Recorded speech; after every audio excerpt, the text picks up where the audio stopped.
Bismillahirrahmanirrahim. Baik, Assalamualaikum warahmatullahi wabarakatuh. Perkenalkan, nama saya Sri Julistina Juanda, NIM 4251919 dari kelas 2A D4 TKJ. Di sini di mata kuliah metode komputasi, saya akan menjelaskan sebuah jurnal yang berjudul Implementasi Algoritma Kunci Matriks untuk Keamanan Data Akademik.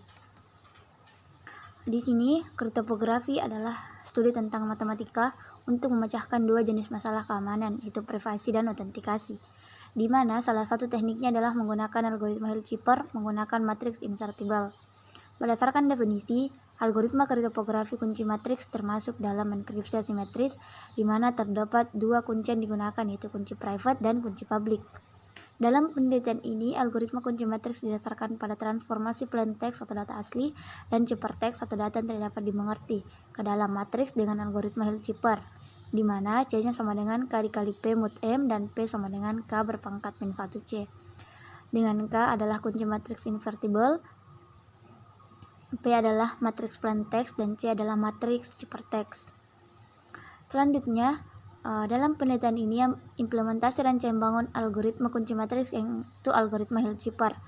Termodifikasi dalam penelitian ini terdiri atas 3 bagian, yaitu kunci matriks menggunakan koefisien binominal karena nilai determinan matriks sama dengan 1. Yang kedua, konversi plain text menggunakan kode ASCII atau modul 56. Dan yang ketiga, ukuran dari matriks ciphertext dengan J ditentukan oleh panjang karakter plain text M, di mana terdapat dua kondisi. Yang pertama, jika M mod I sama dengan 0, yaitu J sama dengan M per I, dan jika M mod I tidak sama dengan 0, maka rumusnya M tambah N per I, dengan M, N elemen daripada N. Enkripsi data akademik menggunakan algoritma kunci matriks ini diperlukan sebagai upaya untuk mengamankan data akademik dari pihak-pihak yang tidak bertanggung jawab. Di sini terdapat metode. Yang pertama, tahapan enkripsi algoritma kunci matriks 3x3. Terdiri dari 7 tahapan. Yang pertama, hitung M panjang karakter plain text. Yang kedua, hitung sisa bagi S panjang karakter dengan angka jika S tidak sama dengan 0. Tambah plain text dengan sejumlah karakter 0 sehingga S sama dengan 0. Konversi semua karakter data plain text menjadi angka. Data plain text yang sudah dikonversi menjadi angka ditransformasi ke matriks 3 kali N, di mana N adalah jumlah kolom dari matriks dengan N sama dengan panjang karakter plain text dibagi angka 3.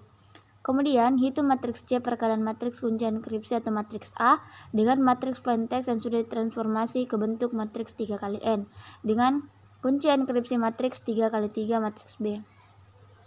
Tambah setiap isi sel matriks C dengan karakter 0. Kemudian gabungkan isi sel matriks yang sudah ditambah dengan karakter 0. Kemudian tahapan yang kedua, tahapan deskripsi algoritma kunci matriks 3 kali 3. Yang pertama, ambil semua karakter angka sebelum karakter 0 dari ciphertext. Kemudian simpan di C, C. Hitung nilai N sama dengan M per 3. Kemudian transformasi C, C ke dalam matriks 3 kali N. Kemudian hitunglah matriks P perkalian matriks kunci deskripsi dengan matriks ciphertext yang sudah transformasi ke bentuk matriks 3 kali N. Selanjutnya, konversi masing-masing angka isi sel matriks P menjadi sebuah karakter. Kemudian gabungkan semua isi sel matriks P yang isinya bukan karakter 0. Selanjutnya, di sini ada hasil dan pembahasan. Yang pertama, halaman enkripsi data mahasiswa. Proses enkripsi data mahasiswa dilakukan setelah admin masukkan data. Sebagai contoh, data mahasiswa dengan NIM 1241016 dengan nama Hendra dan hasil enkripsinya seperti pada gambar 4 dalam kotak merah. Kemudian, halaman deskripsi data mahasiswa. Untuk menguji apakah deskripsi data mahasiswa berhasil dilakukan, hasilnya dapat dilihat pada gambar 5. Kemudian, halaman enkripsi data mata kuliah. Proses enkripsi data mata kuliah dilakukan setelah admin memasukkan data. Sebagai contoh, data mata kuliah yaitu kode mata kuliah IF127 dengan nama mata kuliah algoritma pemrograman 2 dengan SKS 3 dan semester 4. Dengan algoritma kunci matriks akan diperoleh enkripsinya 12119 sekian dapat kita lihat pada gambar 6. Kemudian, halaman deskripsi mata kuliah. Untuk menguji apakah deskripsi data mata kuliah berhasil dilakukan dapat dilihat pada gambar 7. Kemudian, halaman enkripsi data KRS. Proses enkripsi data KRS dilakukan setelah mahasiswa memasukkan data. Sebagai contoh, data KRS dengan NIM 1241011 dengan kode mata kuliah IF146 dengan nilai masih kosong di tahun 2015 dengan algoritma kunci matriks akan diperoleh enkripsinya sebagai berikut. Dapat kita lihat di sini untuk lebih jelasnya terdapat pada gambar. Kemudian halaman deskripsi data KRS. Hasil pengujian deskripsi data KRS menggunakan kunci matriks diperoleh dengan NIM 1241011 kode mata kuliah IF146 nilainya masih kosong di tahun 2015. Kemudian halaman enkripsi data nilai. Proses enkripsi data nilai dilakukan setelah admin memasukkan data.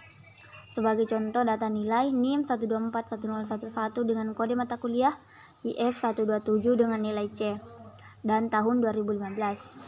Dengan algoritma kunci matriks ini akan diperoleh enkripsinya 989 sekian-sekian, dapat kita lihat pada gambar 9. Kemudian halaman deskripsi data nilai. Hasil pengujian deskripsi data nilai menggunakan kunci matriks diperoleh NIM 1241011 kode mata kuliah IF127 dengan nilai C di tahun 2015.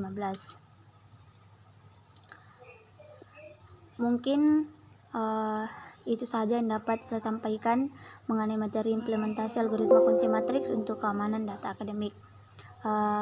Sebagai kesimpulannya, algoritma kunci matriks ini berfungsi untuk